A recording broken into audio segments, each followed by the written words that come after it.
Hello, I'm Steve Monkey Mason, and welcome to It's Just a Podcast, along with Carl McSorley and Strokey Ray himself, Paul Ray. This is Paul's choice. It was Paul's idea. It is the biggest isolation movie, Lockdown. It is Biodome, and I'm about to press play on 3, 2, 1. Raw, Lion, raw. That MGM Lion. Do you know how they did that? Put a lion inside a sign. Yeah, they did. I wrote it. Yeah. Wrote it. Wrote it. Right, Biodome is a massive discovery for me back in the day of just being available. I've got the big box VHS. It is the most bought film I think I've ever bought because people would lend it and you wouldn't get it back. It's fell in the obscurity of MGM now. It's just kind of disappeared. Hasn't seen a light the day of a Blu-ray release as the intro starts, and it's very 90s.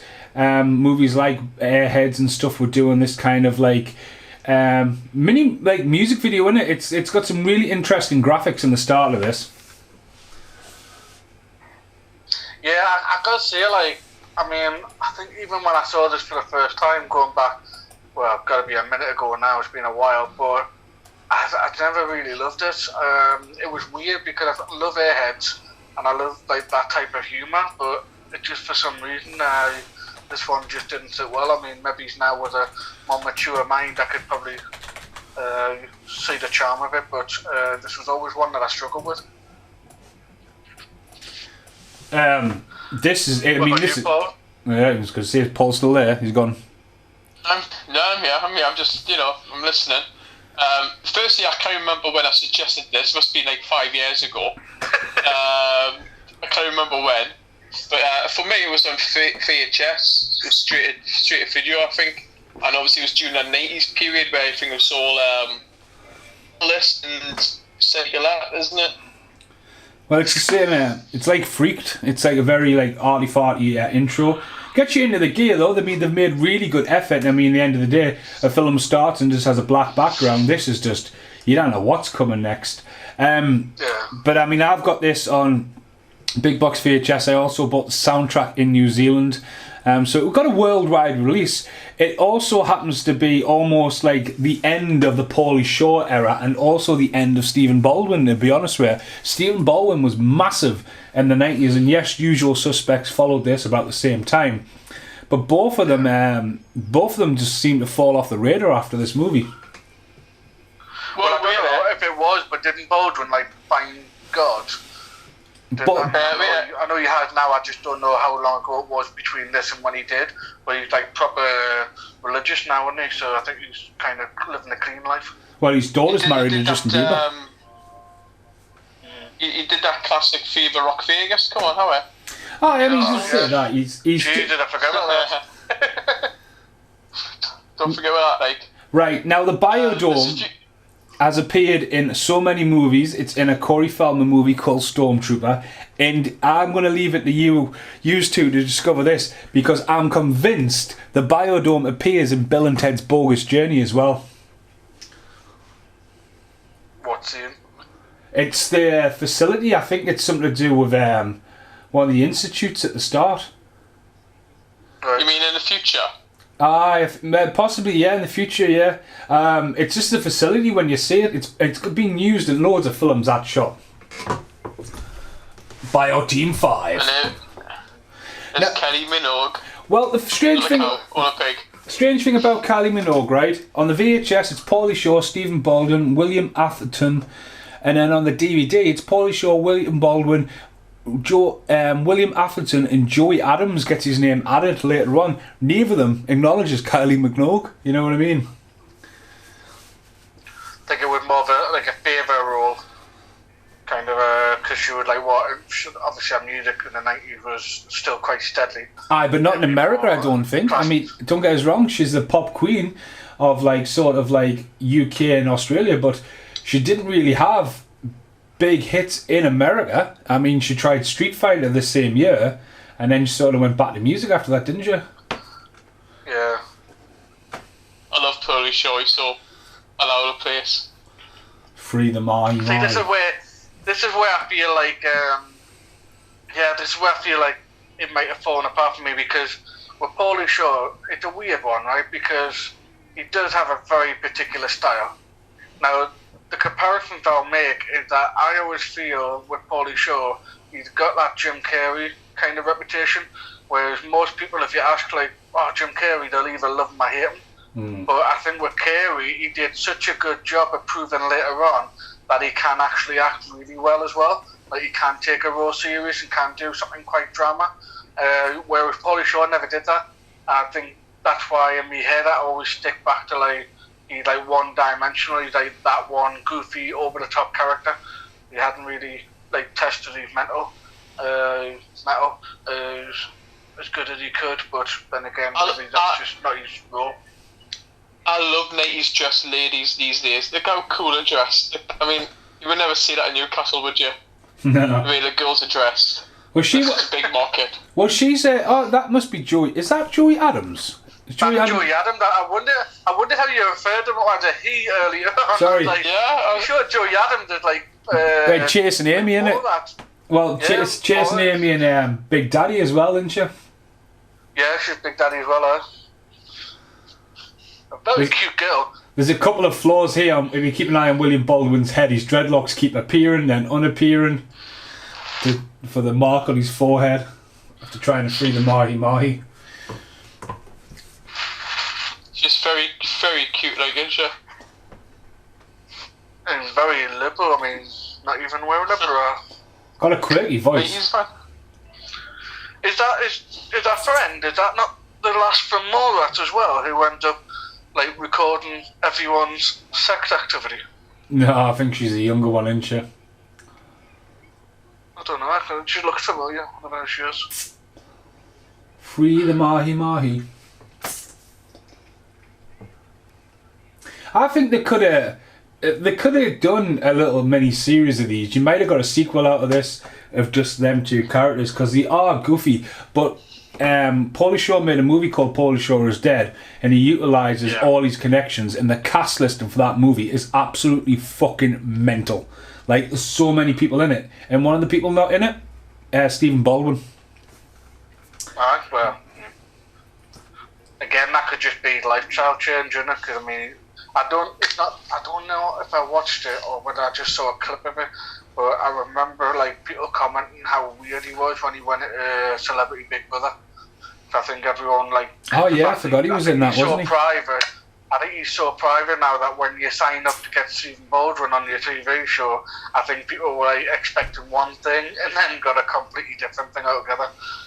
I actually missed Stephen Baldwin by a few days in Bulgaria. He was they were filming Shark in Venice just before we set up on the tournament, and one of the locations we used in the tournament, they were actually there filming Shark in Venice, and it was somebody we were going to try and get in the movie as a role, but they couldn't when they were casting little bits of roles and that. But he was actually stuck on the Shark in Venice movie, so.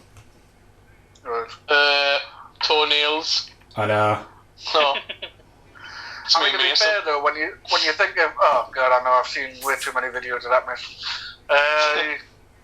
To be fair though, I think like I say, you're given all of the stuff that he's done, Stephen Baldwin will always go down to the ad-libbing he did on the lineup in The Usual Suspects. I always like think of that whenever I think of him acting. he's been in... Everything he's done in that one scene was just totally him messing around. He was in a lot of films because he was in stuff like Threesome. He's the Joker kind of character in Posse. You know what I mean? He was working, and obviously there's so many Baldwins. There's the 4 Baldwin brothers. Like William Baldwin, he's just disappeared until he turned up with Backdraft 2. I'm like, what the fuck you doing? But like, it's surprising like the one film's never tried to get them all in one film. Which is the Baldwin that ended up on Mission Impossible? Was the South Park where they blew them all up? Probably, yeah. Excuse guys, I'm going home. This is obviously kind of like jumping on a bandwagon of Bill and Ted, isn't it? Like the surfer dudes, you know, that kind of thing. Well, they're a stoner group without, obviously, it's very subtle, the drug references. I mean, the script's in at 12, at a time where 12 was still a very early rating. In UK, I think Ace Ventura: Pet Detective and was one of the first 12s in the UK. And this is one of the ones what breaks the chain as well, because like this is the first one without Brendan Fraser in, because Brendan Fraser obviously was in California Man. He also popped up in Son-in-Law as Link, as the same character, and in the Army Now. And this is the one where he didn't pop up, and you know what I mean. California Man, what's that like? Never heard of it before. Encino Man. That's better. I don't know what you're on about. Soundtrack. So Paul, did you know it as Encino Man though?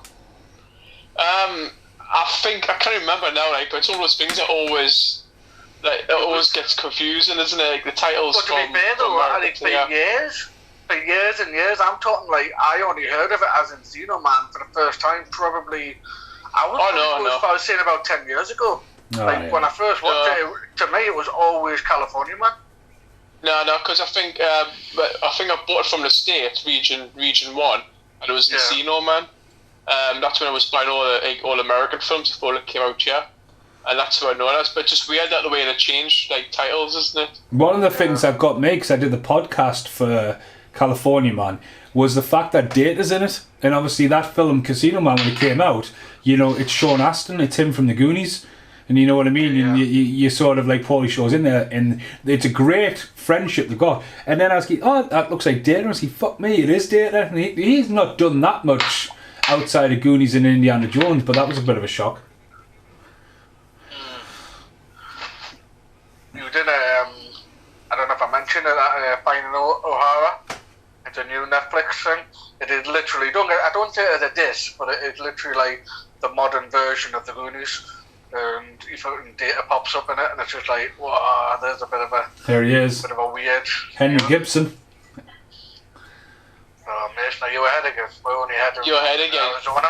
How the fuck am I ahead again? I thought this is... Like, from future reference, we're all going to have to watch this on the same format. How's that like? I don't have a video player. Right, I'm not watching the video. Let us know when Paulie Shaw is stepping out the car. You're way ahead, you. I'm on Henry Gibson any second now. There's no one Paulie Shaw stepping out the car. Henry Gibson and thingy from what do you call it? Oh, thingy from he's from Ghostbusters, yeah. Ghostbusters and Die Hard, Die Hard, that's it. Yeah, sorry. I'm where you are, Paul. It's funny that, isn't it? How we thought we were just two. Out the car now, mate. Out the car, yeah. Out the car. Out the car. Yeah. That location in the background, if one of you guys can do a research on it, it's definitely, I'm sure it was in Bill and Ted, but it's definitely used in Stormtroopers. Well, I mean, as it happens on the screen at the moment, I've got that it was Santa Clarita, California, and the US, so that's the location, but I can't find out. Do you know the other day when while you're like behind or we're ahead, if you think about it, it does a refresh rate, yeah? But if you think about the DVD, it's spinning at a certain speed, so that's why you're a little bit ahead of us when the hours are streaming. So I have to think about it that way. That's why. Good old physical media, man. So while I'm looking for Bill and Ted reference, there's a couple of facts here that I found interesting. So Alec Baldwin told his brother Stephen Baldwin that doing this movie could end his acting career. Whereas the next fact just below it, Kylie Minogue has called this film her worst career move. She said the only thing she is doing in her professional life that her father ridicules her for. Was Street Fighter before this? Was Street Fighter 93? No, Street Fighter was after that. No, not the same year. 95, I think. No. So Street Fighter was before this? This was 96, wasn't it? This is 96. Yeah, so Street Fighter was before.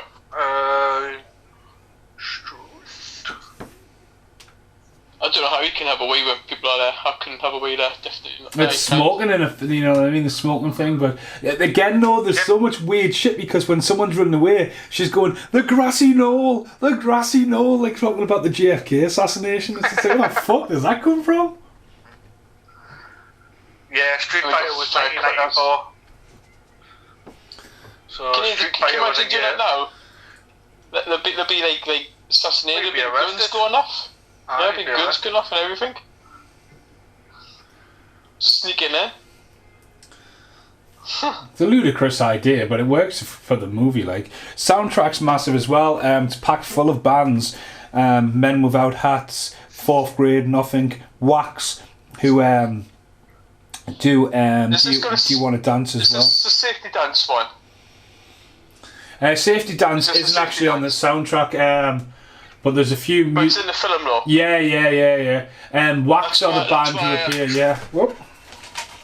That's where I know the song from more less than anything else. Yeah. And I know the songs from somewhere. And when I watched this a few months ago, I was like, it's from this film. And that's So when they you got said much we should have done the fingers podcast. When you watched That it. was like 2 years ago. Yeah, that was like 2 years ago. Warning. So is this? Are we at Dante's Pharmaceuticals right now? Oh, I'm on Okay, home. tomorrow. oh what? The building that we're at right now, is this Dante's Pharmaceuticals? It's No, is it? well, it's the Biodome. It's Right, so it's just, no, I'm only asking because fucking hell, no. I'm reading it completely wrong. So the Biodome compound is the same set as Dante's Pharmaceuticals in Dead Heat. Alright. Sorry, I'm just trying to figure out if this Bill and Ted thing's an actual thing. No. It's a real building, though, isn't it? that's it. I think it's just. I'm sure it was at the start of Bill and Ted's Bogus Journey. But it's definitely used in Stormtrooper because Stormtrooper reunites Corey Feldman along with Zach Gallion from the Gremlins, and it's just a very bad movie. Like, fuck, it's terrible. Eating bugs.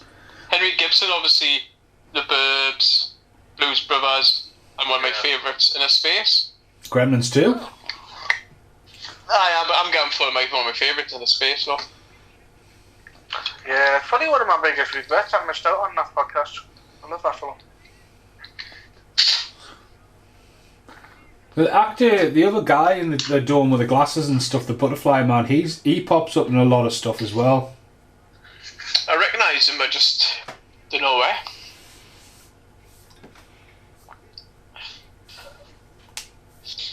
Jim, he's a Vulcan. Yeah, I'm gonna say no to the Bill and Ted thing, mate. I'm having a look here, and it doesn't seem to be. Doesn't seem to I be don't any think it's Bill and reference Ted to either. that. We've got Lost in Space, Mary Poppins, Star Trek. These are all references, but George of the Jungle, Spider-Man, 1967 though. George of the Jungle, Brendan Fraser did that, didn't he? Not the 67 one. No. It was quite a good film. Now, I don't think they've ever really managed to nail George of the Jungle. Even the newest one they brought out was pretty poor, but That It's mullet weird man. seeing, yeah, I was about to say the hair on, Will. We'll call him William.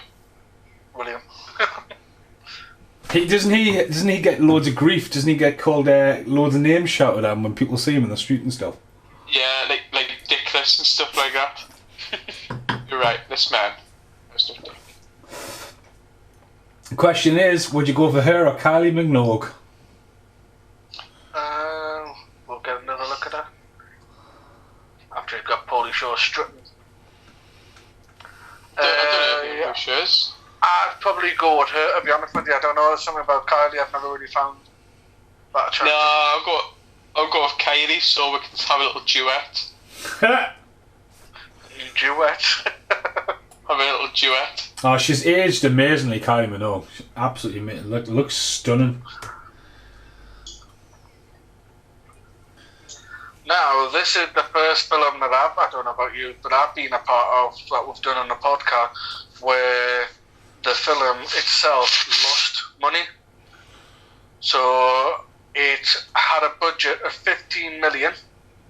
Do you want to take a guess of what the worldwide gross was? 2. No, I would say that's. I would say that's in a million.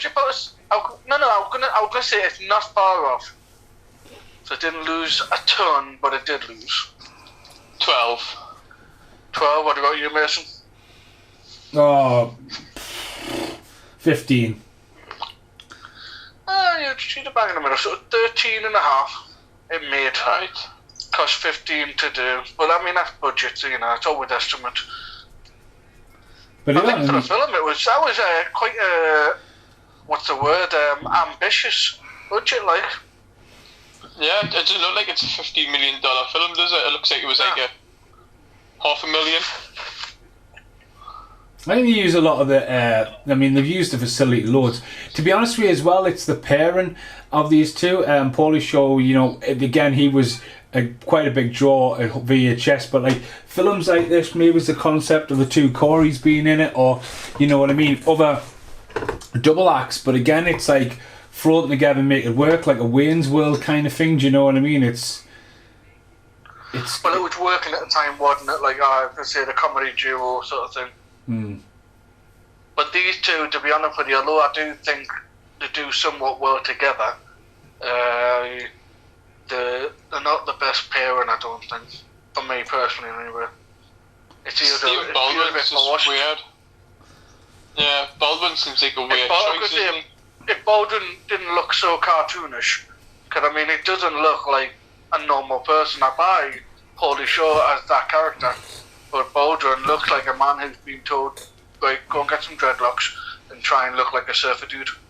He's too old for the role almost, isn't he? Absolutely, yeah, I was going to say that's probably throwing it off a lot as well. Can you guys remember watching a Paulie Shaw TV show on MTV? Like on Sky? No, he was the mascot for MTV, wasn't he, as the Weasel? He was, yeah. I watch his YouTube channel now and then, Paulie Shaw, and he did a film, didn't he, like last year? Like a house guest film. I try to watch. I can get into that. He's done a lot of homegrown stuff. I mean, that Paulie Shaw's Dead's really good, and then he did that one about the adoption, and like he kind of like he hasn't popped up in much. Do you know what I mean? Like he pops up in he to be honest with you, Paulie Shaw should have been in sort of like the Grown-Ups. He's popped up a couple of times in Adam Sandler movies, but you'd think he'd be one of the alumni. Yeah. I think the last time I actually saw him, which was just an episode of Entourage, it was just a random, I wouldn't say cameo, but it was just a random role to play. I can't think of anything else I've seen him in, like, recently. You get arrested for that these days. I was about to say, how offensive is this now? Is it like somewhat kind of, I can't believe... Yeah, but except Paulie Shaw, he was in House Guest last year. Was it straight at like DVD, straight at like streaming, and he played like a person who lived in someone's house and they moved in in the guest house and couldn't get rid of him. I mean, I love Son-in-Law. That's why I've got the massive one-sheet poster in the room, and obviously. He was in Class Act with Kid and Play. Again, Kid and Play were like a double act, you know. So double acts were going. I mean, the double acts go all the way back to like bloody Jerry Lee Lewis, man, and fucking stuff like that. But like to me personally, this was like his big one, and it was just sort of downhill from here. I couldn't even. He did like films like Jury Duty after this, which just went and like just fell from grace, really. This is probably his last time he did a big role, wasn't it? What about his personal life? Did he go to winning? Because I feel like he maybe should have. I don't know, that sounds horrible. No, going back to that. I can imagine if someone were to say, oh, by the way, he had like a breakdown or like had like drug issues, I would be like, okay, that makes so much sense. But no, if you watch Paulie Shaw is Dead, he is very open and honest at the start. It's like a mini mockumentary before he starts going like that. And he just says he's like, the Weasel character was what made him popular in America on MTV, and so he transitioned into films. But like, what happens when that dries up? You know what I mean? It's like you could start rhyming off loads of people who had big hit movies and have just totally disappeared. You know what I mean? And you have that spins, and it's just like that bubble. You know, that bubble bursts, and that's it. Look at Fred. I mean, he's been pretty active. I mean, I'm looking at his IMDb here, and to be honest with you, he's essentially working almost every year. The last thing he did, which is noted for this year, 2001, must be out now, called How It Ends. which if I just pull that up, we have one of the last days on Earth. A woman goes on a journey through LA to make it her last party before the world ends, running into an electric cast of characters along the way. So he's in that. I don't know if that's I'm looking at the cast, and he's not that it makes much difference on IMDb how high you are, but he seems to be missing in action, so it might be a cameo. It's got the famous Finn Wolfhard in, so he's obviously going to make it a classic, an instant classic. He does that Paulie Show rants, doesn't he? His YouTube and stuff like that. Yeah, I was going to say he does a lot of Instagram videos as well. So he does stand-up tours still. He still tours stand-up. Yeah. And that's in his blood, that, because his mum owns a comedy store. So he's obviously grown up in that. I think he's essentially like LA royalty when it comes to like people. You don't know everybody. There'll be nobody who like wouldn't pick up a photo of him, I don't think. Oh, definitely down the strip as well. Do you know what I mean? It's yeah, definitely. Can you remember those days of the shorts, like skater shorts, with John Cena shorts? The little chain. He used to get those from Geordie Jeans. You remember Geordie Jeans? Oh, from the little Geordie Jeans. I know. You can get a pair of jeans for £15. They'll last you for 3 weeks. Aye. And then there'll be, if you wanted a music banner, randomly. Yeah? Oh man, I miss Geordie Jeans. I think I got my first Eddie Iron Maiden figure. He was a Civil War figure, like the McFarlane stuff. I remember just being a random walk-in going, fuck me, that looks cool. It was awesome shop, like. But you say that, but then if you think of Geordie Jeans at the time and then think of the Metro Centre, this Biodome looks very much like the Metro Centre. Oh, it was fucking green, wasn't it? Yeah. Oh, I mean, this green everywhere and waterfalls. Looks a nice location, this, I mean. Oh, it's a nice hangout spot, like, I reckon you could have a good little party on it, like. Whoa, dude. So it does have 2 taglines. I think I like the second one better, but here we go. So the first one, Bud and Doyle are here to save the world, but who's going to save the world from Bud and Doyle? Yeah, it's it's not too bad, a bit wordy. But I like this one. You're a dome away from home. It's simple. It gets to the point. And it's pretty accurate, really. Kylie Minogue with a carrot is probably where her dad went, right, stop doing that. And a smack on the arse also. Just give it a smack. But the big thing about this, right, and this might just be my personal preference, but do you not think that the Australian accent is not a particularly sexy accent? Sexy. Now, if she did a Bugs Bunny impression, it would be even better. Yeah. What's up, Doc? I'm hunting rabbits and stuff like that. It would be even better. Why did you go like southern? I'm hunting rabbits. I don't know. I've got me, because I went to Elmer Fudd. Right, okay. Shh, I'm hunting rabbits. Wesley rabbits. I don't know, it's Harrison Ford laughing about. No, I don't do Harrison Ford impressions. Bless. Don't get me wrong, I am awful at the impressions. I can't do any. But it's because you're so good, Paul. When you did that one, it was just like, what the fuck was that supposed to be?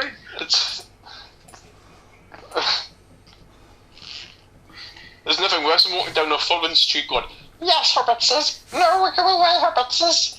And then you go, actually, I can do an impression of Gollum a few times. You just end up doing impressions. It's like in the most random places. Right now, her stepdad, who's called Milo, who I think he died a few years back. He's the bad guy from Last Boy Scout. Right. You're well ahead of us a little bit. I was about to say I'm right there now, but I think for the sake of like referencing Peter Mason, you're gonna have to tell us like what scene you're in. Well, he's just sitting on the couch. He's hurt his patella a little bit, and I've just paused it for a couple of seconds. But yeah, he wasn't in much. No, we're there. We're there. You're literally like a second or two behind. The bit where Doyle does the little the thing about his shoulder. Yeah. That's what you do to me, isn't it, Mason? Oh, the elbow At drop. work. Hero's elbow. That's what he does to me at work. Look, that's so Tell many you what, tricks like- on TV. Is Joey Adams like in contract that she must have at least almost tits out? Because that's the second Because- top she's wearing now, which looks very much like if she sneezes, we're gonna get a nipple. I don't see stuff like that. I just see human beings. Me, Carl, you're disgusting. I'll own it. I see tits, mate. I don't know what you say, but I see tits. No. For this podcast, you're disgusting, but I don't agree with you. Well, I mean, it's been a while since I mentioned the vagina, so maybe we'll get one minute. Every podcast. But don't say it every time, Mason, because I think the last two I haven't mentioned vagina. Not the Batman ones. No. Although there were a couple of fannies in that one.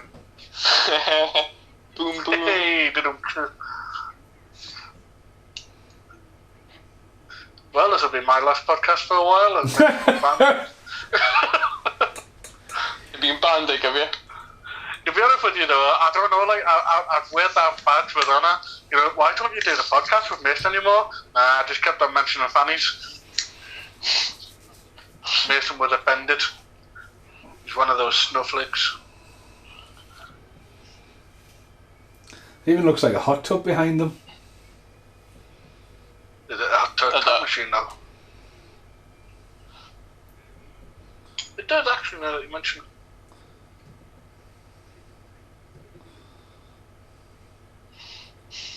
A lot's happened in a day. Oh, he spits it right across, doesn't he? Oh. There, you're still ahead. Yeah, he's just toasted. This came to me just seen from Alien. We'll have just spat now, yeah. Yeah. I never knew Pauly Shore's hair was red. It's been dyed on it. Not natural, is it? The butterfly guy, yeah. Yeah.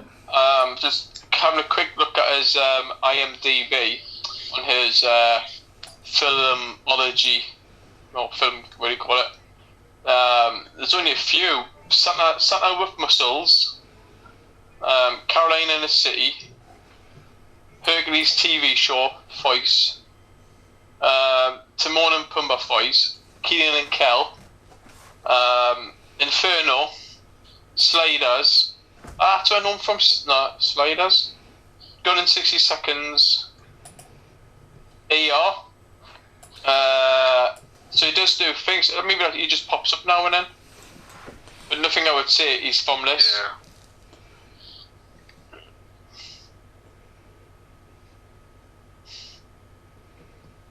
Was Happy Gilmore this year? Happy Gil. See, yeah, I think if this was made a year later, Adam Sandler probably would have been cast in this instead. Yeah, so this must be an anniversary, is it? Because I'm sure I posted a video earlier on. Adam Sandler doing a Happy Gilmore video. Sure, it was a 20th anniversary. Well, it can't be 20. 1996. 96, so maybe. I like these flashbacks that they have. They're so bad. Or keep on cruising for smell of a fart. Yeah. Keep on Very cruising, favorite. keep on cruising. How big are the drinks? Oh, you just totally Big want cup. one of them, don't you? So you go to McDonald's when you could go, and you get like, oh, it's like half ice and Super big size. super, like it's like, hang on a minute. Is it eating peanut butter from the bloody jar? Turn into me. 1986 films, we have Darkman 3, Die Darkman, Die, Independence Day, Twister, Dragonheart, I love that film, The Rival, The Rock, Welcome to The Rock, Tremors 2, Space Jam, The Frighteners, Mars Attacks, Land Before Time, IV4, 4, Executive Decision, Barbed Wire, Nutty Professor, Chain Reaction, Escape from LA, Jingle All the Way, Daylight, Quest, Mission Impossible, Scream, Down Periscope, Jack, Star Trek First Contact, From Dusk Till Dawn, Tin Cup, Broken Arrow, Spy Hard, Matilda, Crash, Flipper. Jesus Christ, loads. Happy Gilmore. Big Yeah, deal, tons isn't of it? films out. There's a missing joke here coming up as well. Hasn't come on yet, but they're on about, I can't get correct, they're on about the penises, but when they get the action models later, they're miles away, and it's just like, Yeah. it's a proper weird fucking joke. Yeah, anyway, to me, it's on there. Yeah, it's on now.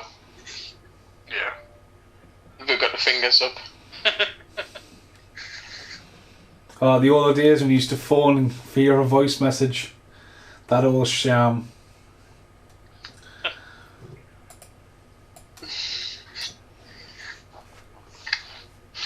Ow, ow, ow. I'm surprised there's no action figures of these two yet. I mean, in a pop vinyl era, they would probably put them both together and be a convention. I'm surprised NECA hasn't done them.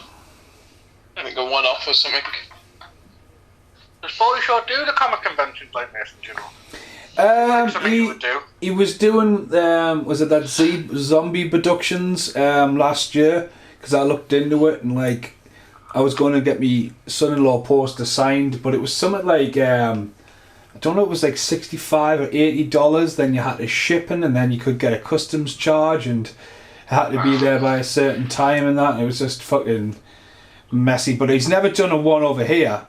But I mean, I would go and meet him, and I would get this. Yeah, no, but again, no. I would. I don't know if I would get. I would definitely get son-in-law signed. I would love to get this signed, but you're never going to probably get Stephen Baldwin to sign it.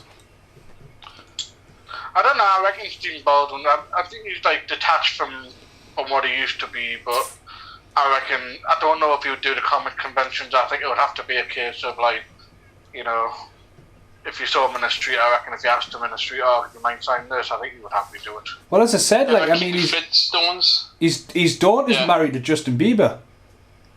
I didn't even know Justin Bieber was married. Isn't he like 12? Yeah. Baby. Again here, Ooh, fucking yeah. how they got. What, like, you're gonna acknowledge how they got the seeds in there and that. Like, yeah, I'm gonna grow some weed. Where do you get the seeds from? When you're like 12, watching this again, what's this about like? Is that just me? Yeah, no. Yeah, I right, mean, you're on there. there's loads of stuff that'll go over your head as a kid, and then you re-watch it and you think, "Fuck." Do you know what I mean? Tell you what, like Mr. Baldwin's busy, so he didn't do anything in 2020, which, you know, fair enough, nobody really has done. No one's done anything. Oh, this bit here, man, with a 20 bungee jump off the top. It's like, what the? How did they get up there? Do you know what I mean? No, Mason, mate, we're still in the Yeah. conference room.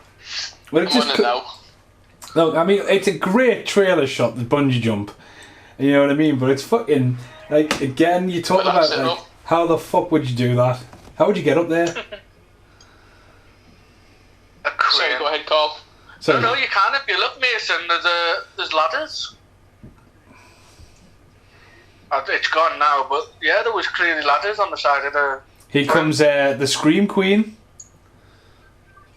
Scream Queen. From Elm Street 2. No, Rose McGowan from Scream. Gets her head stuck in the garage. I thought Paul, wasn't it? She's in Charmed as well, isn't she? Yeah, she replaced Shannon Doherty. I think, yeah. Never Anytime you watched see it, but that got a lot of traction now. The whole Shannon Doherty leaving the Charm series. Pissing everyone off. I get confused with the Scream films because I always go back to scary movie films. I always get them more confused. So when he says get stuck in the garage, I think of a fat lass getting stuck in the garage door. For some strange reason. Like, Britt wanted to watch Signs the other night, and she go, "What's wrong?" I said, "I can't take this seriously." She go, "Why? Scary Movie 3, and she hasn't seen it." And I'm just like, it was so well parodied. And to me personally, Scary Movie 3 is essentially Hot Shots 3 because it reunites the Zuckers, doesn't it? With Charlie Charlie Sheen Sheen and and Leslie Nielsen. Do you know what I mean? So it's just fucking funny as fuck, that one. I love Signs. Signs are really good for them. But yeah, you kind of take it seriously with all this stuff now. I think with Signs, I think where they lost the trick was it's Joaquin Phoenix. I think he should have been in as a cameo in Glass, but as the guy from The Village, actually in the mental hospital, just looking out the window to see what was going on. Obviously traumatised from what he's been grown up to the world. I would have thought he would have had a cameo. Yeah, it would have been an interesting addition. So I was going to say before, so Mr. Baldwin, he has completed a film called Church People, which ironically going by the fact that he's found Jesus. He's in post-production with another film called Blood Pageant. He's filming one called The Greek Job, and the announcement for a film called Street Ball, Game Over, and Go West. So he's got a kind of bit going on for this, surely. I didn't think he was working much at all. I mean, you get over to Europe again, talk about this for big part roles. I mean, at the end of the day, you make enough money and you invest it seriously. I mean, I think the Baldwins as a family must have a bit of money behind them. But I always made it laugh. I can't remember what it's called now. Dirty Money, I think it is, or something like that. There was a series, and it had one of the Baldwins in, and it had Donald Sutherland in, and it just always reminded me, because the Baldwin brother was in, I think it was Alec Baldwin, and it always felt like this was just a version of the Baldwins in real life. I always get mixed up with the Baldwins because The Shadow was who was in The Shadow? Alec from Beetlejuice. Well, that's it, because Alec Baldwin doesn't look anything like he does in Beetlejuice and anything else he was in. I think if you show people two pictures of him and what he is now, there would no way anyone would make even like a relative. You wouldn't even think he's related to each other. Obviously, Stephen Baldwin from this and. Yeah, what was it? William Baldwin was in Backdraft. He was in Fair Game. He had a very potential run. Flatliners, and then Daniel Baldwin's in he's in stuff like Vampires. But then there's Adam Baldwin, who's not a brother. Isn't Emilio Estevez a Baldwin? No. Or am I just thinking something completely weird? There we go. I knew someone was hiding the fact that they were a part of a family. And obviously, when I see the Baldwins, I always think of Team America and South Park. Yeah. Oh no, Alec Baldwin. And now, Emilio Estevez is his real name. It's Carlos Estevez, is Charlie Sheen's real name. It's Carlos people, man, honestly. They're just cool as fuck, that's what they are, man. Why does that guy remind me of the Lost Boys for? With his jacket and his hair, I guess. Because he's cool as fuck and he just doesn't give a shit. This guy on the left who's just appeared, the poster guy, he pops up in a few. Not there yet, probably. Cool guy to the keg. Now we're at Joey Adams playing with confetti or something. I thought Joey Adams was a guy. Yeah. Well, I did do a little bit of research here for you boys. You mentioned how the Baldwins might have a bit of money. So if we're going off network, William Billy Baldwin is the least richest, or at least he's on the top of the list, with $500,000 net worth. And if we go next, we have Daniel Baldwin, who actually is worse off. Don't know why he's in a different part of the list, but he has 400 grand. And if we go next, we have Stephen Baldwin, who has about 500,000. And of course, the big daddy of them all, Alec Baldwin, who has 65 million. I'm really shocked that the others are so low. When you say low, I would love to have $500,000. Aye, but like $500,000, yes, you would love to have $500,000, but you would expect that if you had done the business that they had done, unless he's just spent all of his money. But like, I mean, That's work. Alex worked. You know what I mean? I mean, he does like TV shows and stuff like that. But he's that good of an actor. He's like in The Departed and stuff like that. You know what I mean? He's got some credible things. Stephen Baldwin, unfortunately, just didn't follow in the usual suspects roles. You know, he tried stuff with Crime Time and stuff like that, but it's again like it's just one of the, I think it's just one of those things. He's Alec Baldwin.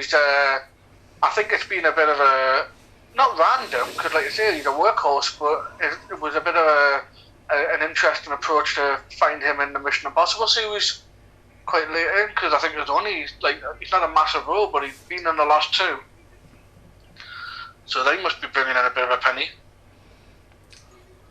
Paul, did you notice that the two lads do in fact have figures? What? Did you notice that the two characters do in fact have figures? They were just on the screen before. You're not watching the film. No, I was too busy on IMDb. Is it Tenacious D?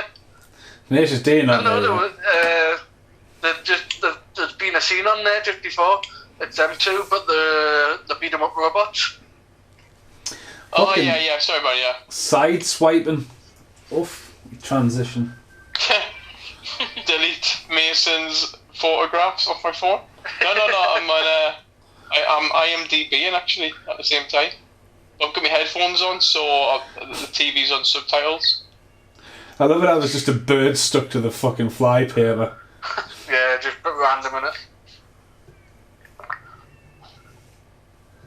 I love how Alec Baldwin's daughter is richer than all the other Baldwins. She'd apparently got $1 million. Oh, she's probably turned 18 there again. Yeah, fair enough. Daughter of the ex-wife Kim Basinger. That's the one. Well, technically, I'm sure Stephen Baldwin's daughter will be the richest of the bunch, though, because she's married to Justin Bieber. You look Justin Bieber, yeah. He looks like he's got a smart head on him. He'll have a prenup and everything. Again, coming in with a solid number is Alec Baldwin's wife, who got 10 million.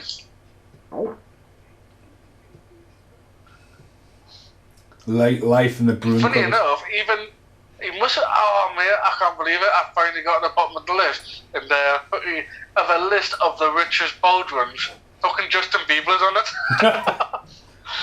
He's not clever, man. The kids, get in. You think of how big Justin Bieber is, right? Tell you How what, much money has he got? he's kind of rich. He's got 285 million. Oh, bloody hell. The deal was Purple Beats from years ago. Yeah. Well, Can you remember them? Remember those Mason where people keep coming for Justin Bieber, Purple Aye. Beats? I'm sure we've still got boxes of his underwear rolling around the shop. I'm sure I've seen them just before last lockdown. Like, hey, Yeah, man, put them on 75 pound for a box. It's his new arm and a pair of boxer shorts. Yeah, I put them on Oh, and wait, put them back on. I got me stuff discount because I needed some new underpants. CD's good too. No, not really. How come that? If that's all like ice cream and food, there's a radiation sign on, isn't there, on the barrels? yeah, it's radiation. Why? Well, you know, it's sugar kills you. That's me today. Is that your shopping? That was me all day today. Oh God, look at those crisps. Oh. Everything's just bigger and better in America, isn't it? Oh, the thing is, if I bought a big bag like that, I would eat every single one of them until I was sick. You know what I mean? Just so I don't waste it. I was talking to someone yesterday, and that's just what you mentioned there. Because when you buy, like, even if you buy a big bag of crisps, right, very rarely do you ever say, I don't know if I'll put the rest of them away. At least not in my experience. But I was like talking the other day, and I was like, imagine if you lived 1 week where you actually ate the serving suggestion of most packets. Because like, if you look at things like Pringles and that, like one serving, like 6 Pringles or something like that, it's just like, Yeah. Who does that?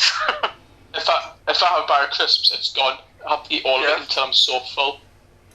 It's crazy, isn't it? But then, sorry, chips, as you call them in America. Mason should know. Chips. What, potato chips? Oh, aye. With his mates. Fuck this. I will never ever eat Wotsits again. Not long after I got me top denture in, when I used to have to wear a denture, right? And you have enough problems Come on, keeping. my bum. Aye. You have enough problems trying to keep that in the top of your mouth anyway, and you put the glue on, you wait for it to set and all that, and you've got to wait all day, and you're like constantly going, is it going to drop down? Fucking had a couple of Wotsits one day, and it just moulded itself around the top of my mouth in my denture, and it was just, I had to take my denture out, and obviously, like, if you're out and about, never again. Never again. I tell you what, though, just because it's on the screen, there, I swear to God, I actually bought a tin of Spam last week. I haven't had Spam for years, and for some reason, it just appealed to us, and I thought, I'm going to buy a tin of Spam. It's because you're thinking World War II these days with all the rations and stuff. the way we're living. I'm not a favourite of what's it like. I just feel like it's just pointless. It's a fucking workout session. You have 2 or 3, and then you got to spend half an hour trying to work it out your teeth. That's true. Go Doritos, man. Doritos or Pringles? No, Pringles. Yeah, I had one of those KFC Zinger thingies today, which is just hot crisps. I'm gonna say them ones aren't so bad because they're just hot crisp. The fucking KFC one, they don't taste anything like KFC at all. I feel robbed. No, the new Dorito stacks. If you see them, they're in the same shape of a finger box with flaming hot chicken. Yeah, flaming hot chicken. Lush. The thing is, you get like a voucher to get like money off KFC. You can't go to KFC. It's all drive-through. And that's on my bike. That's why I can ride my bike now. Could you go to a drive-through on your bike? No. I suppose you could. I'm like, can you not? No, I don't think you can. Very well, will it? You came out with so much authority there, mate, when you said no. And then you totally backed that on going, I don't think you can.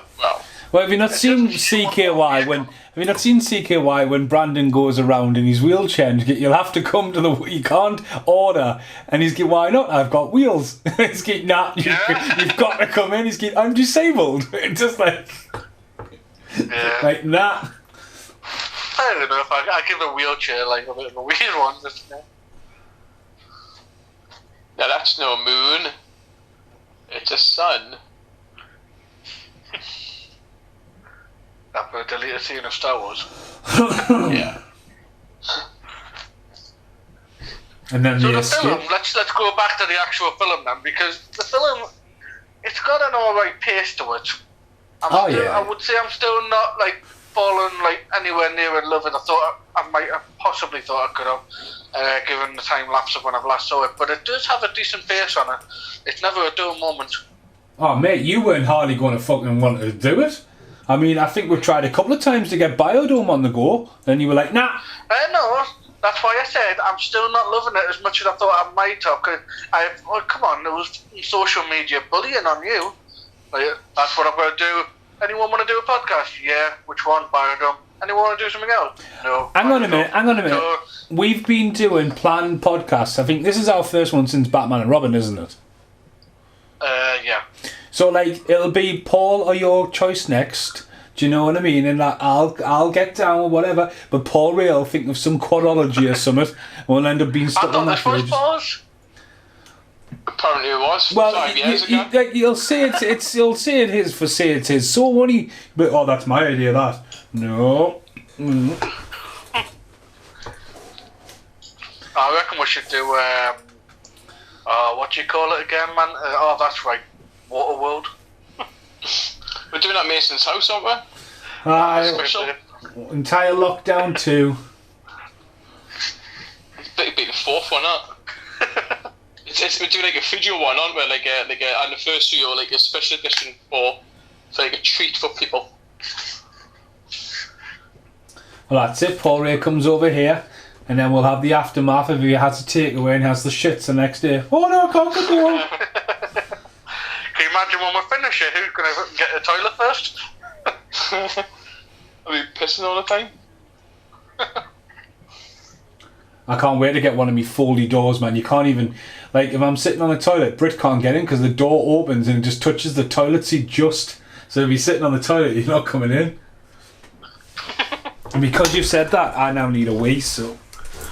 Sorry, I gotta break the seal. Don't go chasing waterfalls. Don't go chasing Mason. Now we can talk about Mason now. Okay, now, what a dickhead, eh? I want to do Jaws 4, but nah, we want to do Biodome. Nah. Believe it, man. See, for all the listeners out there, they've got to remember that Mason puts on this nice show about how nice he is and he always gives a chuckle and that, but he's a fucking tyrant, really. Honestly, it's like, any suggestion you make, he's like, fuck off, no. You He tells you to shut up all the time and everything. Yeah. You have to be home a certain time to get the video ready to do podcasts and so you when everyone agrees at 3 o'clock and then he decides you want to do it at 5. Then changes to 3:30. Yeah, I know. Yeah. I was just washing my hair. I mean, yeah. Well, it's just, like I say, tyrant. That's the only way I can describe him. Yep. Don't get me started on Abraham. Oh, fucking hell. Abraham. Hey, what's going on in here? Hey. If you want to send your razors to Mason's house, it's sorry. Hey, fuck you, Borre. Yeah. What is this place? Podcast. Hey, they're talking about you in the podcast.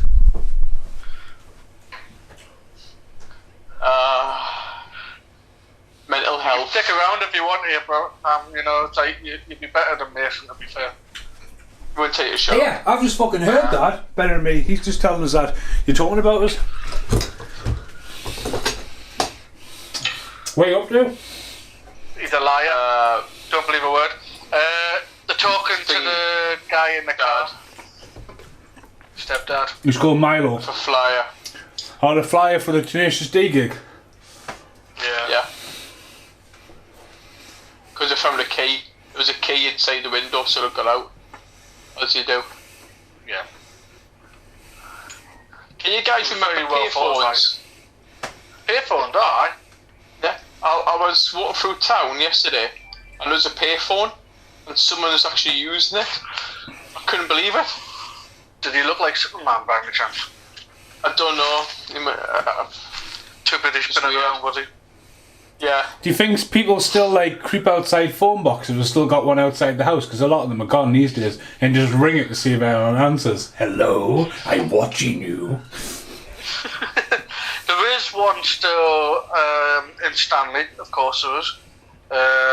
Although it's not necessarily as old as you would think it is, because it actually has a slot for your pay card instead of putting money in.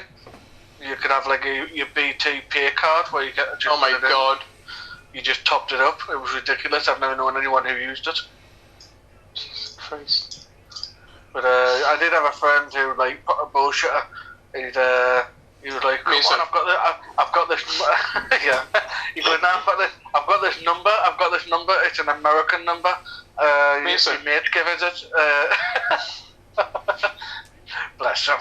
We need American pals. And I swear to God, he would like. I don't even think like for a second he thought it might have been fake, but he was convinced it was Hulk Hogan's number. It was ridiculous. Oh yeah, ready-made savage. A pizza. How come American pizza so bloody massive? I know.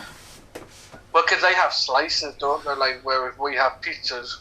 It's like, I know they do have pizzas as well, but I think it's very common to have a slice in it. How big's a bloody drink? There they are. There they are in the background. Tenacious D. Who? No, we're still on the phone, Mason. I want to save some trees. I love Tenacious D. Tenacious D, not to get really like even like a cameo up close, really. And Jack Black, you know what I mean? Mars Attacks was that. Yeah, Jack Black was popping up in a lot of things. Everything's story free. There's one bro.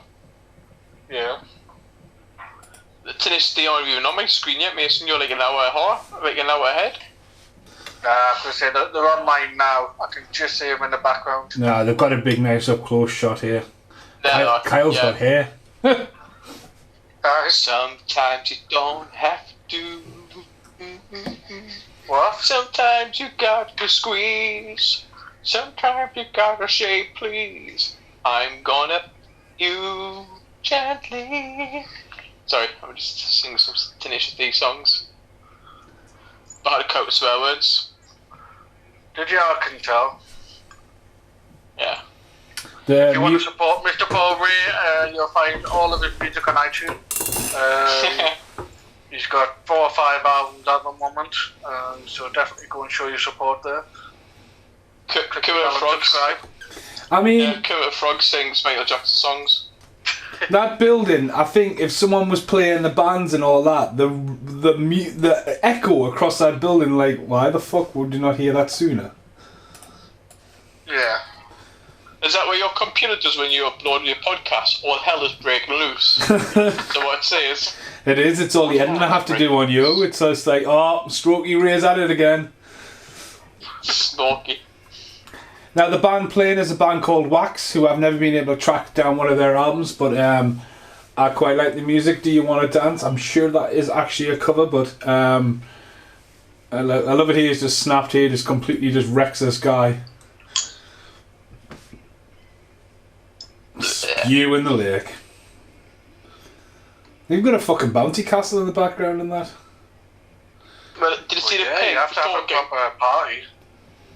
The pigs get cooked before, but there's no flames or anything from the stove. God, I came up those days where you used to be like lots of people in one place. Yeah, I couldn't think of it.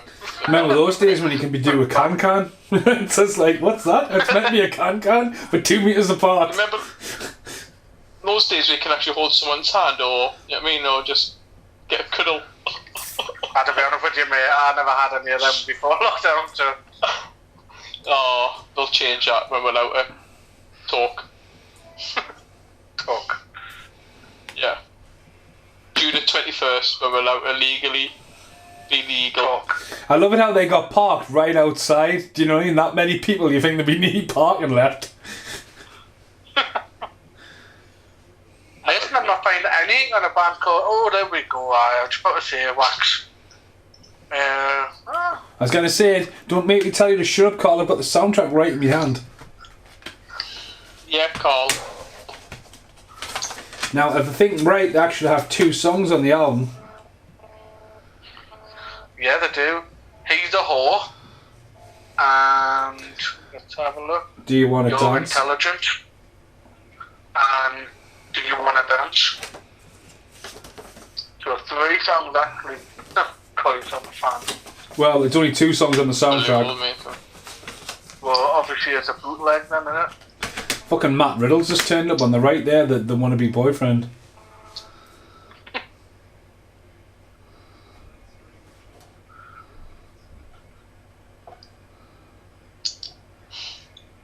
That's a lot of work for flyers. I mean, you couldn't even get that now with social media. You know what I mean? It reminds me of Paul Stevenson's party. Remember that day? Paul Stevenson's party? You know, the guy you put on Facebook that his parents, or it was like MySpace.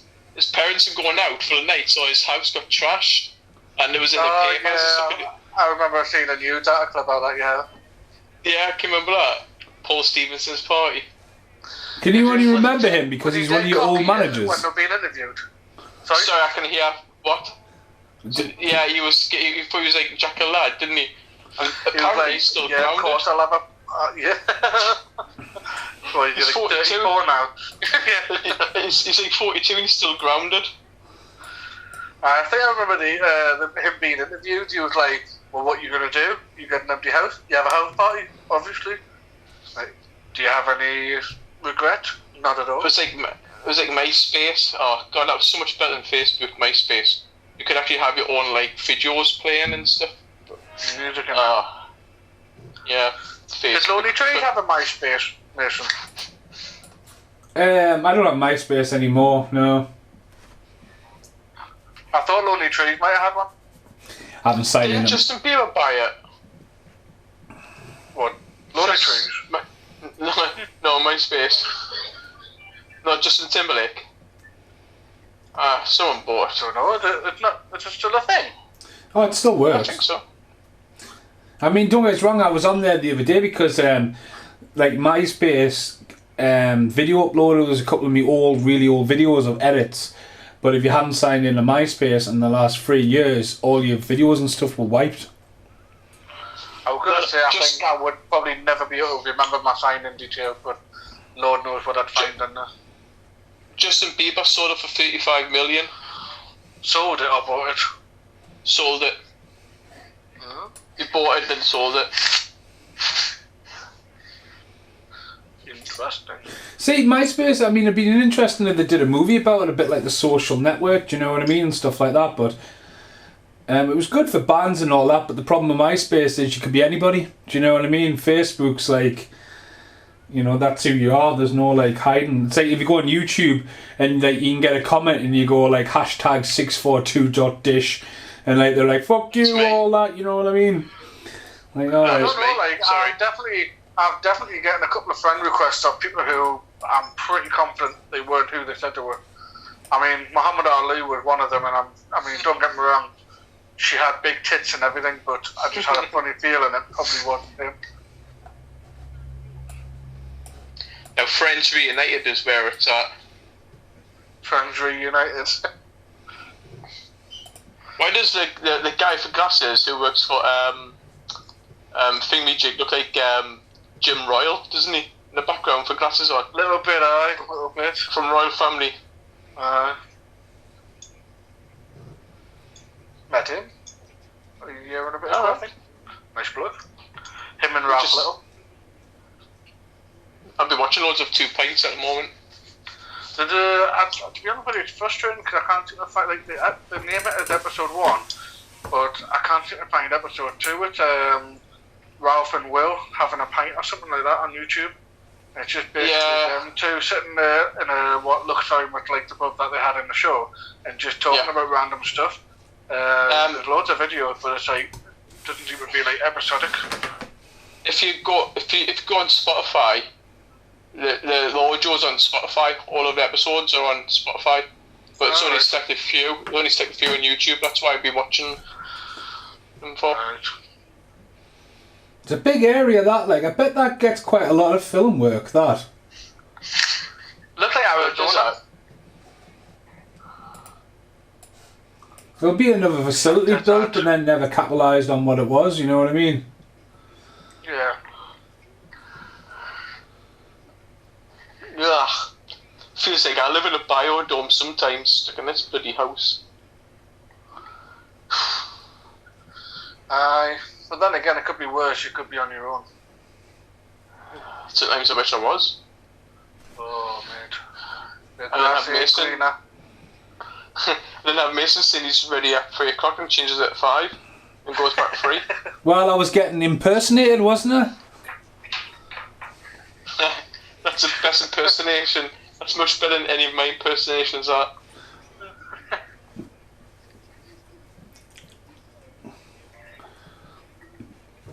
Oh, Stephen Baldwin delivering a massive line. I like how you had to say what he was delivering. Because it's hard to tell. Now, how the hell is he going to swallow that key? I know. Just kill him, that. It's really, if you look very closely, just Haribo. That comes down to the prop department, that going, right, yeah, but he's got to swallow it. Ah, right. I mean, not only swallow it, but it's going to have to come out. I was going to say, the funny thing is, there would be someone like on standby with the like proper health and safety, just in case he does happen to drop it and he does actually happen to swallow it. Health and safety gone mad.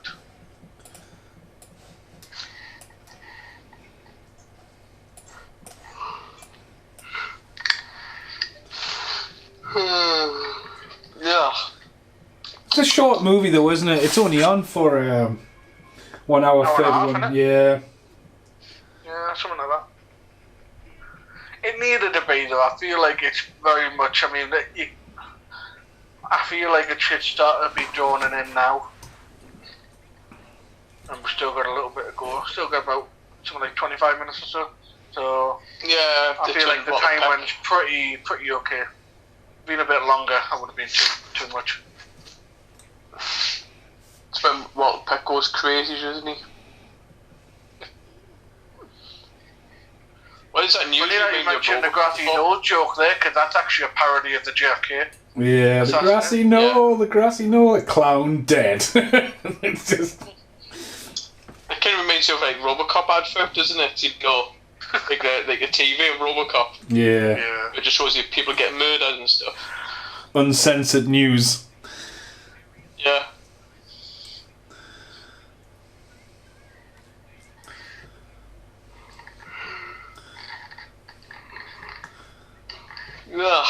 Yeah, I think the first time I seen this was video, and then obviously I ordered the DVD. It was MGM, wasn't it? Yeah, MGM. Yeah. And obviously MGM was going bankrupt at the time, wasn't it? Early, mid 90s. Alright. I think it was. Yeah. And then Sony or Fox had to buy the rights. That's the reason why like a lot of like Robocop and stuff like that gets put onto MGM stuff. It's weird. It's weird. A little bit of a science experiment going on there with the trash cans.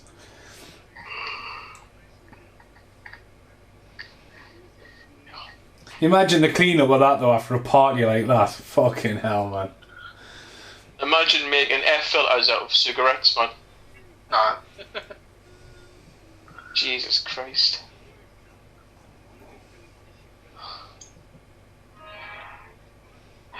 You just don't miss I just don't miss cigarettes, like, fuck that. It's a weird thing for me. I would never smoke again, but I do sometimes see someone smoking and I think I could do with a cigarette right now. Just never do, because it's not worth it. Like I say, lovely Stephen Baldwin's arse. The only time I ever want to have a cigar is when I'm watching the A-Team. So Hannibal Smith has one. I want one.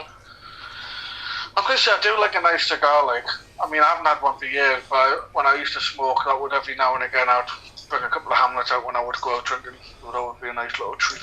I wouldn't even get any of them Bud and Doyle t-shirts on eBay. All the background merch. I want to have a look at Willy's Wonderland t-shirts and it's so expensive. Willy Wonderland. You could probably make them, you know what I mean? Oh yeah. Just get the logo and send it off to a t-shirt company. But you'll have to have one day of the week, so every time you get blood on yours, you got to change it up.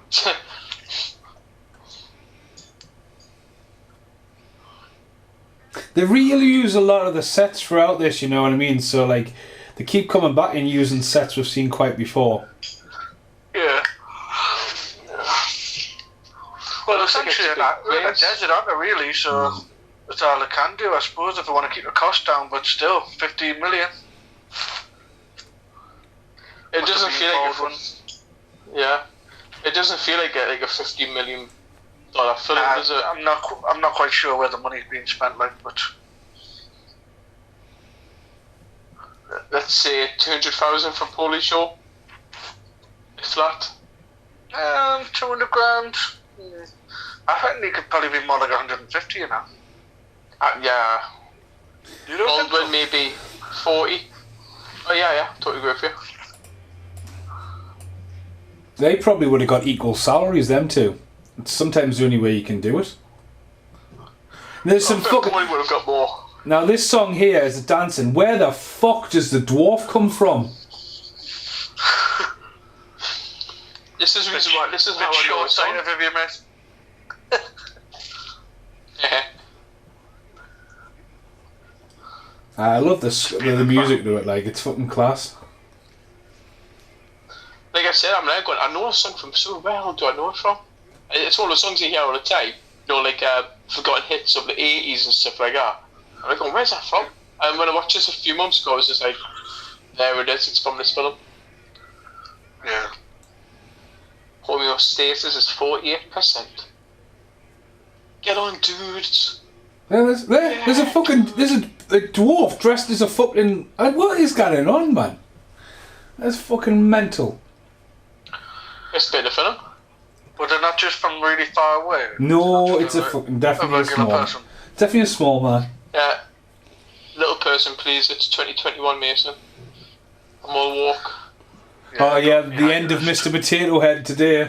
Right. Potato head, please, Mason. Is it just Potato Head now? I think so. They'd be on eBay for millions of dollars now. Only in America. No, look at the plant, man. It's a fucking massive cannabis leaf. Like again, you just wouldn't get that. Rocky 5 there. Thanks. That was awesome, that. I think you thought of that one, did you? I did, yeah. But Touch me, technically, Al. it's actually a reference of the late Don King, isn't it? It is, yeah. It's who's supposed to be playing, but yeah. Uh, Yo, Tommy, I hear your bell, Tommy. You're like brothers, Tommy. Me and you are like brothers. 90s montages, man. I just live there's that, but Only in America is probably one of the better ones, but I always loved Mr. T's line when he used to go, Balboa, I don't hate Balboa, I just pity the fool. Just like, what? How do you manage to get I pity the fool in Rocky? Yeah. Now that guy has grew a massive beard, considering it's not a Mason. full year. What? It's an impressive How about beard. you?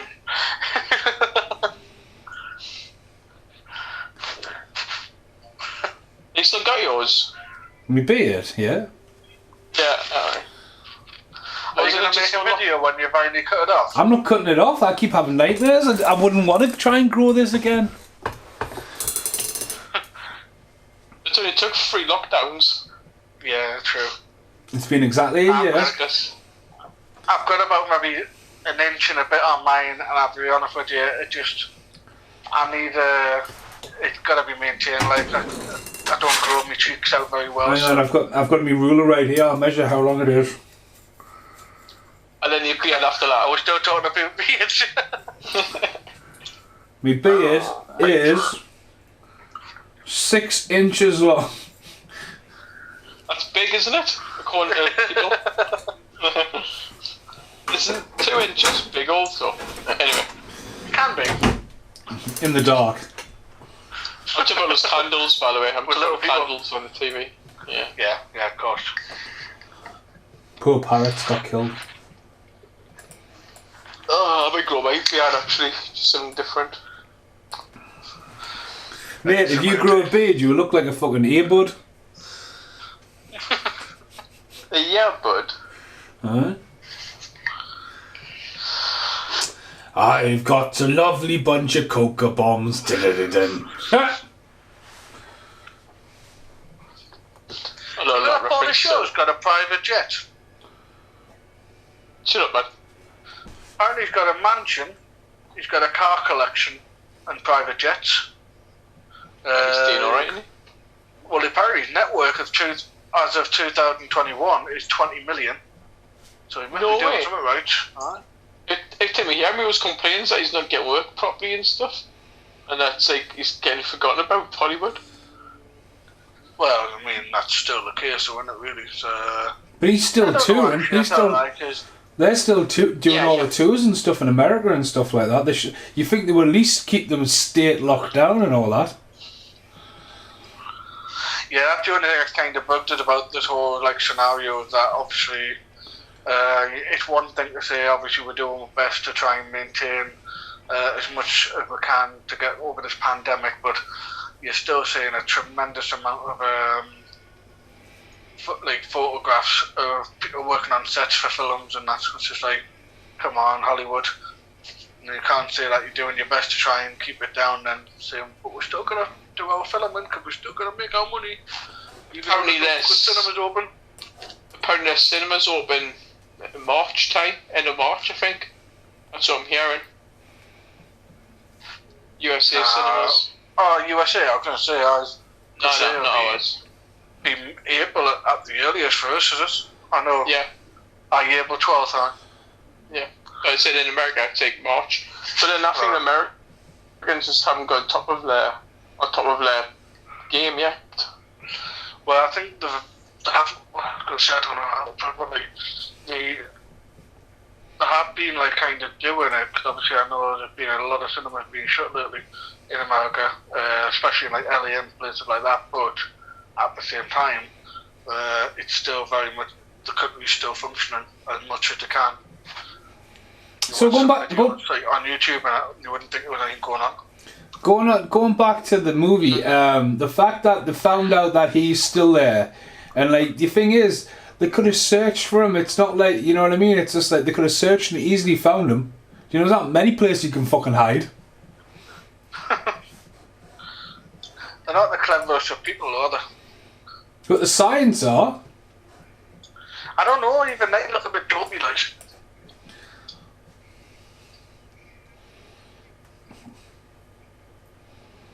This film needs Bill Nye.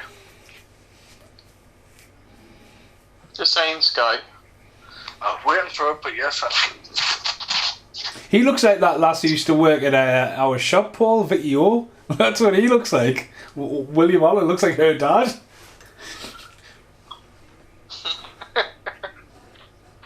Tell you what, this guy, right, with the beard and the long hair and everything, he looks terrible, but I swear to God, right, even I'll see even an actual picture of it, but in the new film Monster Hunter, it's, oh mate, Ron Perlman. He looks like basically what you'd imagine an 8-year-old woman, like, who'd been living in a working men's club for like the last 10 years. Like, cross that between that and a really unhealthy Lino from Thundercats. They've given them the worst, like, mane of a wig. He just looks like a weathered lion that's just not doing so good. Which is a shame, because I really like Ron Perlman, but he does have that kind of tendency to take some daft roles. I watched Hellboy the other day, and I think like they should have waited and just made a Hellboy 3. I think he was absolutely class as Hellboy. Well, it wasn't happening on the way. It was because Del Toro's trilogy was going to be the most expensive one, the last film. The studios said the last two haven't made enough to justify how much you want to spend, so they wouldn't let them have it, because the script and everything's there. Apparently it was supposed to be brilliant, but because like I say, that new one just didn't work at all. I mean, it's a shame, because I do like the guy who played him, David Harbour, but again, the film was just really lazy, and it had Mila Nokovic, or whatever you want to call her, which I don't rate at all, to be fair. Here comes an explosion. Wow. We might have lost Paul Ray again, or at least he's reconnecting. No, he's probably been up for a danger wank. And Paul come No, back. I'm right here. I was here all the time. Listen to yous. You were reconnecting Bad mouthing on my is. screen. Yeah, I know. Oh, bad mouthing. You were just saying that you're wanking, which I bet you do a lot, so. No, not these days. But yeah, I like a nice cup of tea and the yogurt these days.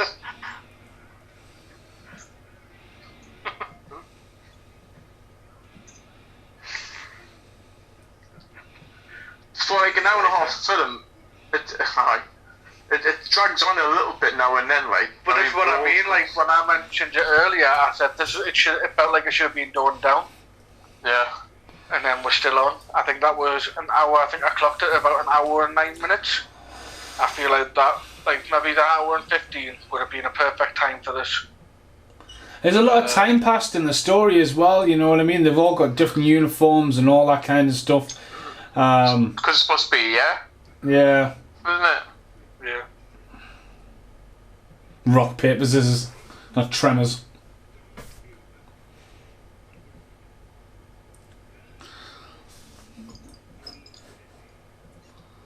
He's gonna blow them up. I think it's quite a fast tracked end though. Do you know what I mean? Well, it needs to be, doesn't it? Yeah, I feel like I've been in this dome for a year with them. I never watched that under the. I love it how you must have fell out the window there in the background, but it cuts away at him. Oh, he gets on the fucking bike and stuff, doesn't he, on the scooter? Nah, not there yet. Nah, he's still gonna potentially blow them up. Watch when he falls out the window. Remote, the remote in his hand for a detonator looks like one of those talking things from years ago. You know, he's got like the Austin Powers one and the South Park ones. Little phrases. No. They're like, can you remember like little, it's like a little keychain, but then there was like a Mr. T one, had all different phrases of Mr. T. Oh, yeah. Right. Talk pocket things, and there was like an Austin Powers one in the 90s. That's what it reminds me of. Vaguely. Although I'm thinking of Mr. T cartoon now. Mr. T! No, it's just... I mean, come on, the hatch there with the fucking fake vegetables on top. My God, this is like predicting the future, because all I see now is electric scooters everywhere. Yeah. In town. And they're everywhere. And those cabbages are so fake. It just fucking gets a bit How is- retunes at the end, like, doesn't it? At the end, Okay, wait. be fucking Looney Tunes from the start. Yeah. What's up, Biodome?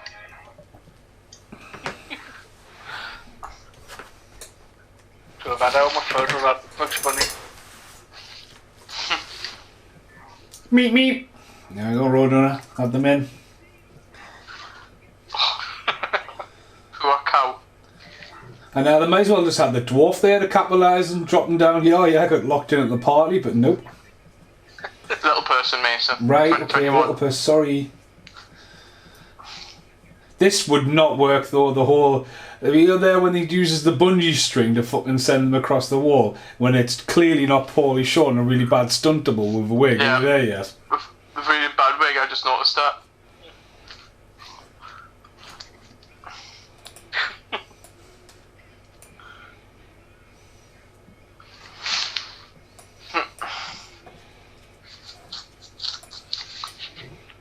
Ooh, 20 seconds.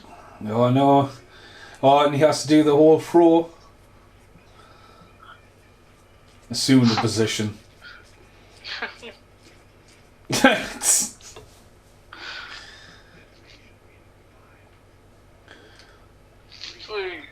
2, 1. I mean, That blew up. I would have thought the red yeah. button would have when been detonate.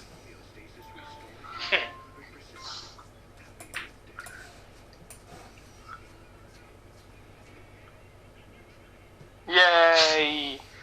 Oh, hug, jizz hug. That's when you pull your sheet off in the morning, isn't it, Paul Ray? Another Just sheet, full of please. sweat and tears. Fucking tears from your dick. So Just sweat and there you go. tears. That's what that's this video. It should be named Tears of Your Dick. So how many tears out of your dick would you give it out of 10? I don't know. This is, if you go on iTunes, if you want to support Paul Ray's music industry, you'll find that his first debut album is Tears of My Dick. Instead of tears in my pillow, changed it from Greece. Followed up by the album Pebble Dashes from My Bumhole. That's the B-side. Big explosion coming. Bum side. Yeah, I thought it was a bit out there, but I thought I'd go with it. That's a good explosion, that, like, isn't it? See, Alright, can't fault Mason, you that. can appreciate that they use real fire there. Oh yeah. I bet the guy's proper going, shit, I didn't realise he was going to blow the fucking windows out. There's his budget, replacing all the windows. Like that. like Die Hard, where the blew like half the bloody thing up by mistake. Building up.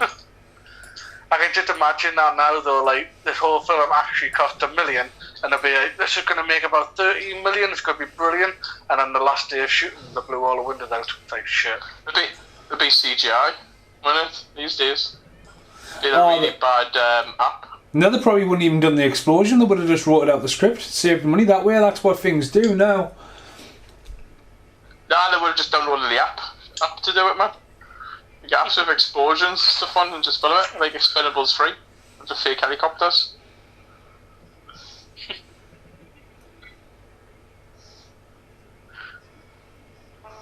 It is a bit unbelievable that they have a very attractive girlfriend. And I'm trying to think of what I would choose now. See here, this gets Joey Adams every day, like. this gets set up for a sequel here as well, like the power plant.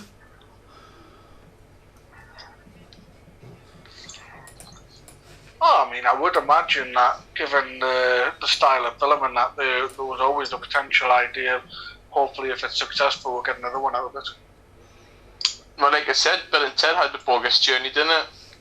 Yeah. So you would think this would be like the same kind of audience. That's so bad, that power station. How'd he get the key out? He's went through all the shit. Yep, I mean, someone had to. Yeah, that's one Hey, thing. who to remind me of, like, that kind of goofiness. It's, have you ever seen the film Meet the Didos? No. Meet the Feebles. Peter Jackson's movie.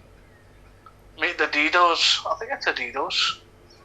Yeah, the Didos. Paul Walker and Stephen Van Woman. No, I haven't seen No. I don't Meet the Feebles. Now, Well. two surfers end up in Yellowstone Park Rangers and have to stop a former ranger who's out for revenge. Yeah. So, how many homeostasis would you give it out of 10?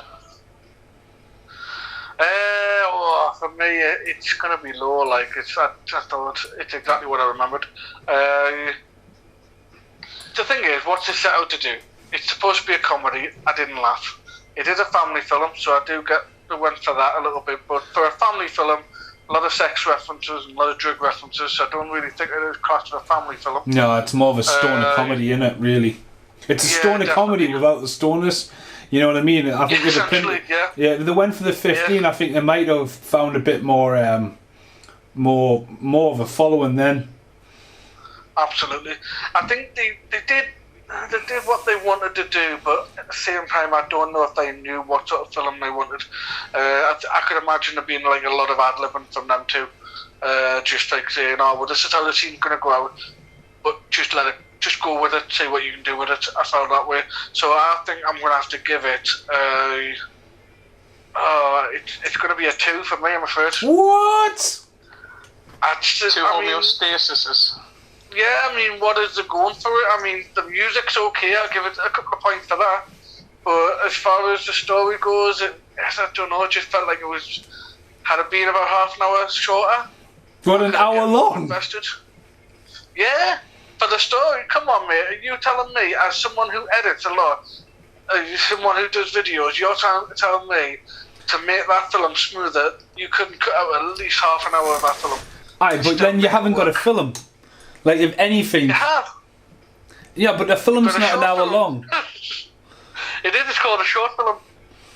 Well, again, though, to appeal the market, you could probably... I would essentially try to get it down to maybe 75 minutes at a push. Oh, I mean, you're in the middle, like, go on, I'll meet you there, but still. But, like... You gotta admit, though, there are unnecessary scenes in there. There's a lot of, like, things just happening for the sake of happening. They didn't really progress the story that much. Who's next? So you give it 2 homeostasises, yeah? That's what I'm going for, yeah. How many homeostasises would you give it, Macy? Nostalgia-wise, I'm just going to go in the middle and go 5. Obviously, I've loved this since I was a kid. I own the big box. I own it on DVD. I've got the soundtrack. I love the music. And music was definitely a doorway into me at an early age to get to know about these bands. And this is before we got like the Offspring and stuff like that. Like what really were hitting big and stuff like that. I've got so much nostalgia for it. It is quite set bound on the location. I don't feel like you see loads of the Biodome as a unit. I think the parties.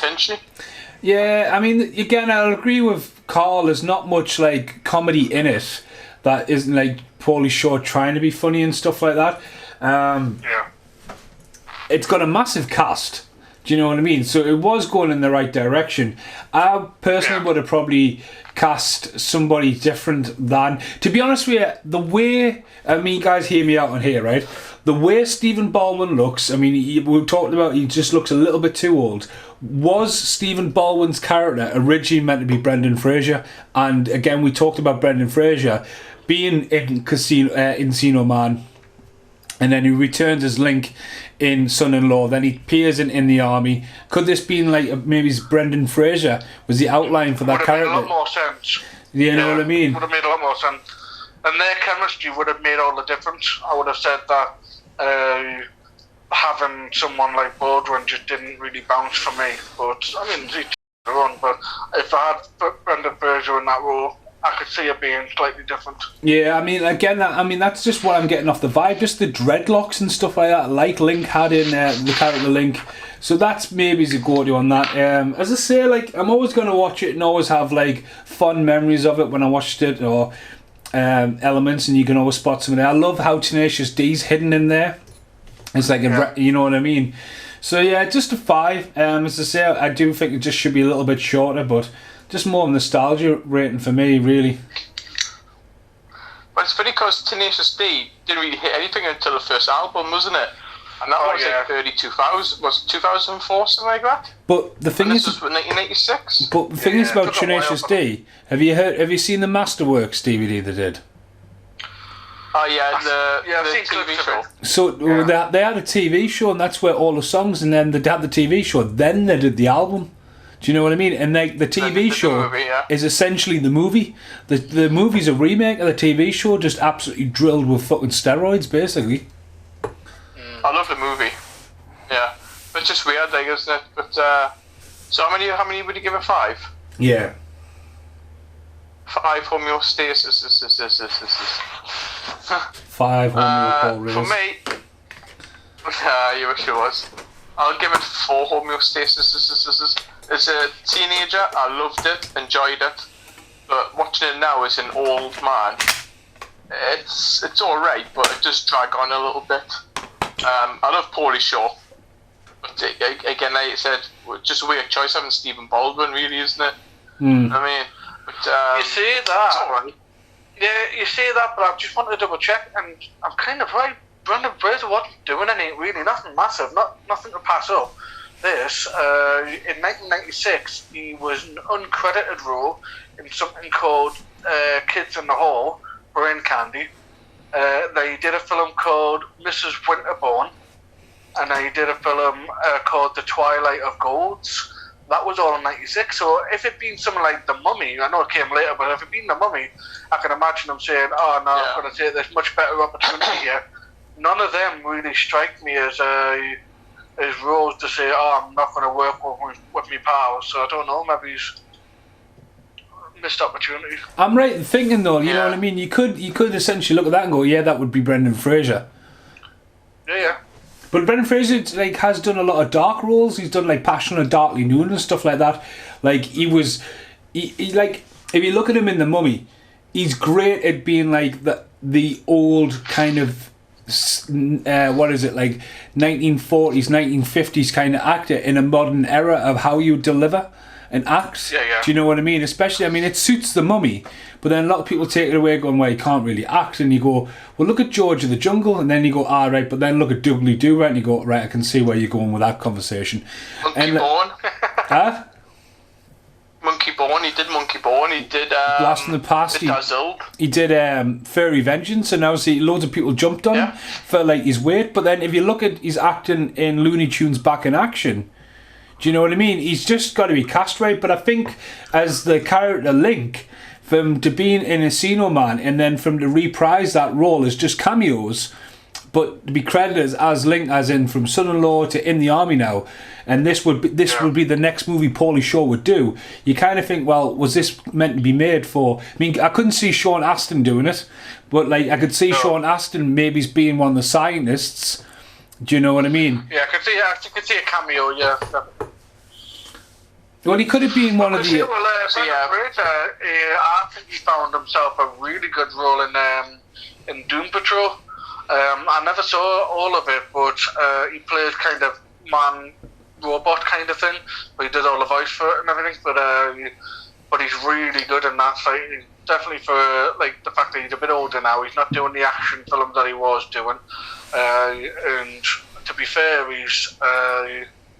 there's not an awful lot going on. I don't know, a TV movie called Big Bug Man, which is funny because they say it's completed now, yet it dates to 2006, so I don't know if that's wrong. Behind the Curtain of Night, which is a post-production, and The Whale. So, I mean, he's still somewhat active, but yeah, I think like he probably would have fitted the Baldwin role much better.